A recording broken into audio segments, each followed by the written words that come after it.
National Music Studio.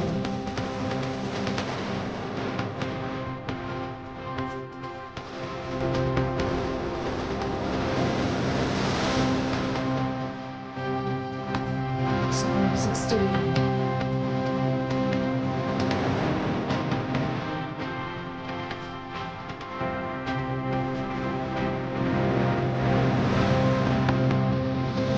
National Music. नमस्कार. व्ही.एन.एस. पुरंदर अपडेट्सवरती आपलं सगळ्यांचं सहर्ष स्वागत. पुरंदर कॉलेज सासवड या ठिकाणी आपण आलेलो आहोत. स्वामी विवेकानंद शिक्षण संस्थेची ही शाळा आहे, हे ज्युनियर कॉलेजसुद्धा आहे. आणि आज आपल्याला प्रमुख पाहुणे म्हणून लाभलेले आहेत ते या पुरंदर ज्युनियर कॉलेजचे प्राचार्य मान्य श्री मुजावर सर. मुजावर सर, नमस्कार, स्वागत आहे तुमचं. नमस्कार. मुजावर सर, एक छोटासा प्रश्नाने आपण सुरुवात करू. जो कोरोनाच्या विरुद्ध आपण जो काही लढा देतो आहे, संपूर्ण जगानेच ही गोष्ट मान्य केलेली आहे आणि सगळेच कोविड योद्धे म्हणा, सगळेजणच आपण ह्या विरुद्ध लढा देतो आहे. तर एक सगळ्यात महत्त्वाचा प्रश्न की या परिस्थितीमध्ये सुद्धा सरकारने आपल्याला शाळा सुरू करण्याचे आता निर्देश दिलेले आहेत. काही त्याच्यामध्ये कलमं त्यांनी टाकलेली आहेत. तर तुमचं याबद्दलचं काय मत आहे की हा जो काही निर्णय सरकारने दिला आहे याचं तुम्ही स्वागत करता की निषेध करता? नमस्कार. या ठिकाणी जो कोरोनाचा काळ आला, या कोरोनाच्या काळामध्ये अनेक अडचणी या ठिकाणी सामोरं जावं लागलं. त्यामध्ये विद्यार्थी असतील, पालक असतील, शिक्षक असतील, समाज असेल, हे सर्वांना या ठिकाणी अडचणी मात करून आपल्याला पुढं या ठिकाणी जाण्यासाठी की शासनानं काही अनेक अध्यादेश काढले आणि त्या अध्यादेशानुसार की आपली शाळा या ठिकाणी कशा पद्धतीनं चालू करता येईल त्या प्रक्रियेमध्ये की यामध्ये विद्यार्थी समाधान नाहीत किंवा शिक्षकही समाधान नाहीत. ही अनेक अडचणी आहेत की या अडचणीमुळं की मुलांचंही समाधान होत नाही की कारण मोबाईलचा प्रश्न आहे, रेंजचा प्रश्न आहे, अशा अनेक अडचणी आहेत. तरीसुद्धा शासनाचा आदेश आहे, त्यामुळं आम्हाला हे या ठिकाणी करावं लागलं. मग सर्व शिक्षक आमचे घरी होते, मुलं घरी होते, परंतु प्रत्येकाच्या ठिकाणी असणारी रेंजचा प्रॉब्लेम आहे. मग त्यापैकी सर्वच मुलं त्याच्यामध्ये सहभागी होत नव्हती. काही 50%, काही वर्गामध्ये 20%, काही वर्गामध्ये 10% असे विद्यार्थी त्या ठिकाणी सहभागी होत होते. परंतु तरीसुद्धा नाईलाज असताना एक विद्यार्थी असला तरी आपल्याला त्यांना घ्यायचं अशा उद्देशानं आमचे सर्व शिक्षक त्या ठिकाणी हे अध्यापनाच्या या ठिकाणी काम करत होते. ह्या SOPमध्ये सरकारच्या ज्या काही या स्टँडर्ड ऑपरेटिंग प्रोसेसेस आपण याला म्हणूयात, ह्याच्यामध्ये असा एक पॉईंट होता की पालकांची संमतीपत्र मागवण्याबाबतचा हा विषय. तर मग पालकांना ज्यावेळेस तुम्ही अशा प्रकारचं सांगितलं की आम्हाला अशा प्रकारची संमतीपत्र द्या, तर मग पालकांची नेमकी प्रतिक्रिया काय होती? आता या ठिकाणी शासनाचा आदेश काढला आहे की ते संमतीपत्र पालकांचं घ्यावं, त्याशिवाय शाळेमध्ये प्रवेश देऊ. आता या ठिकाणी यामध्ये संमिश्र प्रतिक्रिया आहेत की काही पालक इच्छुक होते पाठवण्यासाठी, काही पालक थोडेसे म्हणजे नाराज होते की आमचं का लिहून घेत आहेत. अशा संमिश्र प्रतिक्रिया आहेत. नक्कीच पालकांच्या संमिश्र प्रतिक्रिया आलेल्या आहेत असं मुजावर सरांचं म्हणणं आहे. आणि मुजावर सरांनी आणि एकूणच संस्थेने पालकांची समजूत काढण्याचा इथे प्रयत्न केलेला असा दिसतो.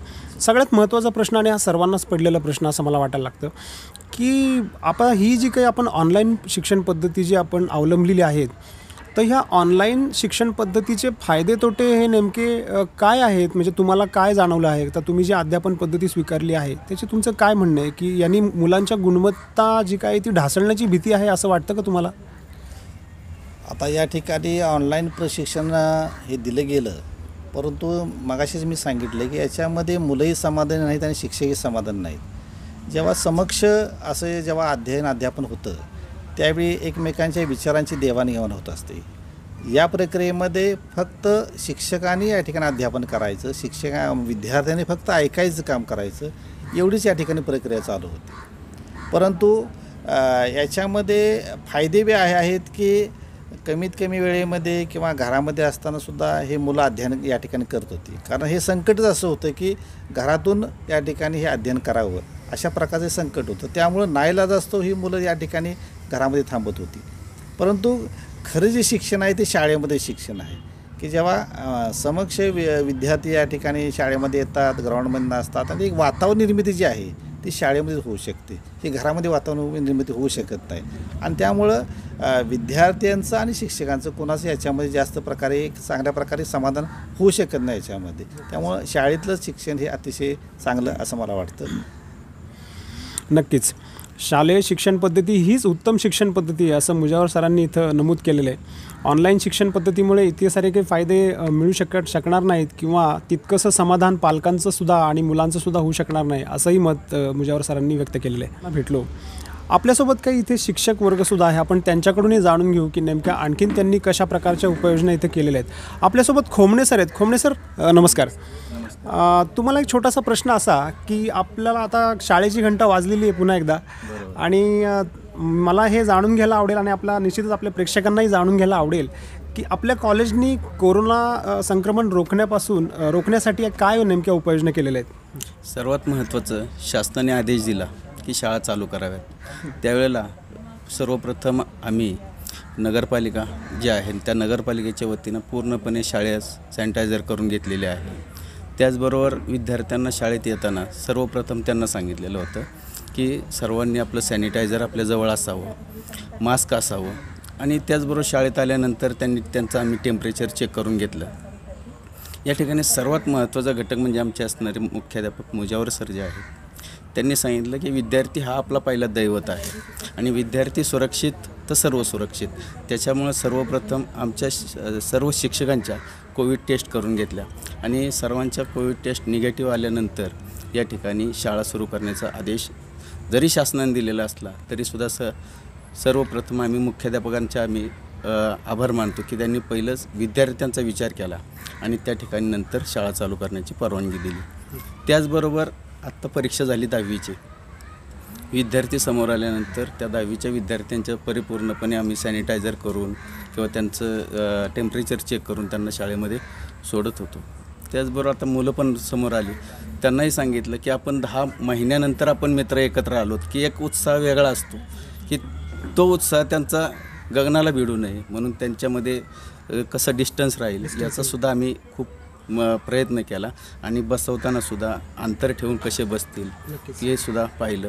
प्रत्येक वर्ग किंवा बेंच आहे तो सुद्धा सॅनिटायझर आम्ही पूर्णपणे करून घेतलेला आहे. नक्कीच. तर हे होते खोमणे सर. अतिशय छान अशा उपाययोजना शाळेने आणि एकंदरीत ज्युनियर कॉलेज आणि शाळा यांनी केलेल्या दिसत आहेत. आपल्यासोबत चव्हाण मॅडम आहेत. आपण चव्हाण मॅडमला विचारूयात काही प्रश्न आणि जाणून घेऊयात त्यांची काय उत्तरं आहेत ती. चव्हाण मॅडम नमस्कार. नमस्कार. मॅडम तुम्ही आता ह्या ऑनलाईन शिक्षण पद्धतीमध्ये तुम्ही अध्यापन करत असाल विद्यार्थ्यांना, तर मला एकूणच एक प्रश्न तुम्हाला विचारायचा वाटतो की ही जी काही ऑनलाईन शिक्षण पद्धती आहे तर ह्याचा काय नेमका परिणाम तुम्हाला जाणवतो. आता तुम्ही गेल्या काही दिवसांपासून हे ऑनलाईन शिकवत असाल तर मग त्याचे फायदे तोटे नेमके तुम्हाला काय जाणवत असेल अगदी थोडक्यात. ऑनलाईन शिक्षण पद्धती ही काळाची गरज होती. म्हणजे सन 2020-21 या शैक्षणिक वर्षामध्ये जसं सुरू झालं तसं हे वर्षच कोरोनाचं वर्ष म्हणून सुरू झालं आणि तोपर्यंत सर्वांनी ते ॲक्सेप्ट केलं होतं की या कोरोनासोबत आपल्याला ही आपली शिक्षण पद्धती सुरू करायची आणि त्यानुसार शासनाच्या नियमानुसार ऑनलाईन शिक्षण पद्धती सुरू झाली. कारण त्यावेळेचा जो काळ होता शाळा सुरू होण्याचा त्यावेळेला सामाजिक परिस्थिती बिलकुल अशी नव्हती की शाळेत विद्यार्थी बोलवून आपण अध्ययन प्रक्रिया सुरू करू शकत होतो. तर शाळा बंद पण शिक्षण सुरू आहे या शासनाच्या धोरणेनुसार आमच्या पुरंदर हायस्कूलमध्ये सुद्धा ऑनलाईन पद्धतीनं शिक्षण सुरू करावं अशा आम्हाला सूचना आल्या आणि त्यानुसार आमची ऑनलाईन शिक्षण सुरू झालं. तर ऑनलाईन शिक्षण विद्यार्थ्यांना देत असताना आम्ही सर्व शिक्षक बंधू भगिनी यांनी झूम ॲप किंवा गुगल मीट यांसारख्या ॲपचा वापर करून विद्यार्थ्यांना अध्यापन प्रक्रिया जी आहे ती सुरू केली. अगदी सुरुवातीला सर्व शिक्षक आणि विद्यार्थी यांना ही नवीन प्रक्रिया होती किंवा तिचं अंगीकरण हे बऱ्याचशा आमच्या शिक्षक बंधू भगिनींना पण ते अवघड गेलं. कारण बऱ्याच जणांना त्याचा सराव नव्हता किंवा माहिती नव्हती. परंतु मला सांगायला अतिशय अभिमान वाटतो की आमच्या सर्व बंधू भगिनींनी त्यातले तंत्र जे आहे ऑनलाईन शिक्षण पद्धती अध्यापनाचं ते अवगत केलं आणि खूप प्रभावीपणे छान अध्यापन प्रक्रिया जी आहे ती सुरू झाली. त्याला पर्याय नव्हता त्यामुळे त्या काळात ऑनलाईन शिक्षण सुरू केलं. परंतु आत्ता ज्या वेळेला आम्ही ऑफलाईन शिक्षण सुरू करायच्या अगोदर पालक मीटिंग झूम ॲपवरती घेतल्या तर बऱ्याचशा पालकांची प्रतिक्रिया अशी होती की शाळेने जे ऑनलाईन अध्यापन प्रक्रिया जी अवलंबली ती खूप चांगल्या पद्धतीने शिक्षकांनी टीचिंग केलं. म्हणजे मला अभिमान वाटतो की सर्व शिक्षक बंधू भगिनींनी ते तंत्र आत्मसात करून अध्यापनासाठी ह्या झूम आणि गुगल मीटसारखे तंत्र विकसित अभ्यास केलं आणि त्याद्वारे शिक्षण केलं किंवा मूल्यमापन पद्धती हा अध्ययन प्रक्रियेचा गाभा किंवा आत्मा म्हटला जातो. तर फक्त अध्यापन प्रक्रियाच नाही तर टेस्ट मॉच किंवा गुगल फॉर्मद्वारे आम्ही क्वेश्चन पेपर्सच्या लिंक तयार केल्या, ऑब्जेक्टिव्ह मूल्यमापनासाठी त्या पद्धतीचा वापर केला आणि बरेचसे गुगल क्लासरूम ही जी संकल्पना आहे ती चव्हाण सरांनी सुरू केली आणि त्याच्या मार्फत 20 मार्काचे किंवा 40 मार्काचे सुद्धा क्वेश्चन पेपर्स मुलांपर्यंत पोहोचवले आणि त्यांचे सॉल्व केलेले जे ॲन्सर्स होते ते PDF च्या रूपाने मोबाईलवरतीच मागवून ते चेक करून पुन्हा त्यांना त्यांच्या चुका दुरुस्ती करून सुद्धा पाहता येऊ शकल्या. म्हणजे एवढ्या चांगल्या प्रकारे शिक्षकांनी हे तंत्र आत्मसात केलं आणि अध्यापन प्रक्रिया अतिशय प्रभावीपणे राबवली गेली शाळेमध्ये. हा जो पहिलं सत्र जे होतं ते पहिलं सत्र पूर्णपणे ऑनलाईन पद्धतीनं शिक्षण झालेलं आहे.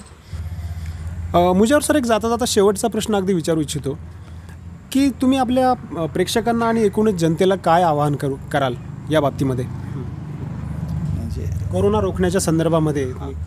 आता कोरोना रोखणं हे तसं सर्वांनी याची काळजी घेणं महत्त्वाचं आहे. त्यामध्ये मुलं असतील, पालक असतील, शिक्षक असतील, समाज असेल, सर्वांची जबाबदारी आहे की सर्वांनी एक मास्क लावणे, की सोशल डिस्टन्स ठेवणे, ह्या ज्या गोष्टी आहेत ह्या गोष्टी पाळल्याच पाहिजेत. त्याशिवाय हा कोरोना रोखला जाणार नाही.